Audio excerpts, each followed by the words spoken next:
back here just to show you guys this. You'll notice how the pressure has traveled in that direction.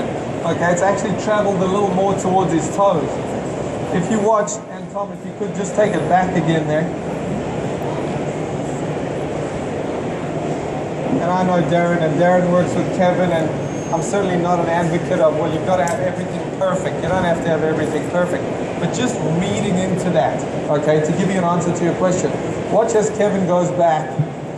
The club, to my eye, seems to go a little in, okay, and get a little behind it. Well, what does your weight want to do when the club goes in? Your weight wants to go a little more towards your toes.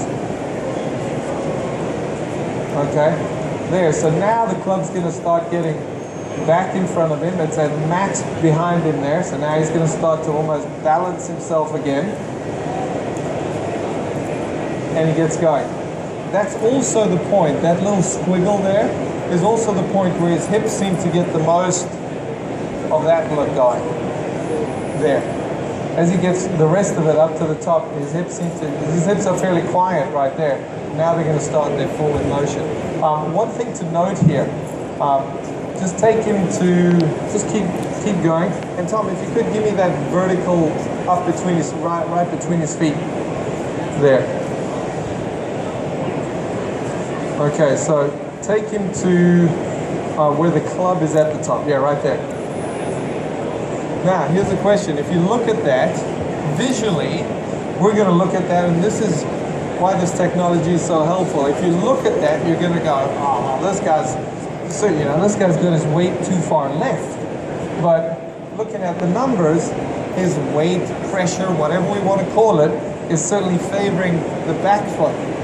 Anyone give me some insight as to why that reads like that? Very good. From someone I would expect to know. Dr. Phil Cheatham, ladies and gentlemen. Very good. Exactly. So what he's doing there is, if I've got my weight on my left, but I push off my right, for an instant, I'm exerting a lot more pressure on my back foot than my front foot.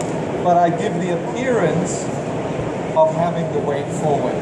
Okay, and that's the thing about video, and it's tough to figure that out sometimes, is things aren't quite as they appear, video-wise. And that's really where golf instruction is going, is we're starting to look a little bit more behind the curtain. How can we really get into this player and start to understand what they're doing so we can help them that much better?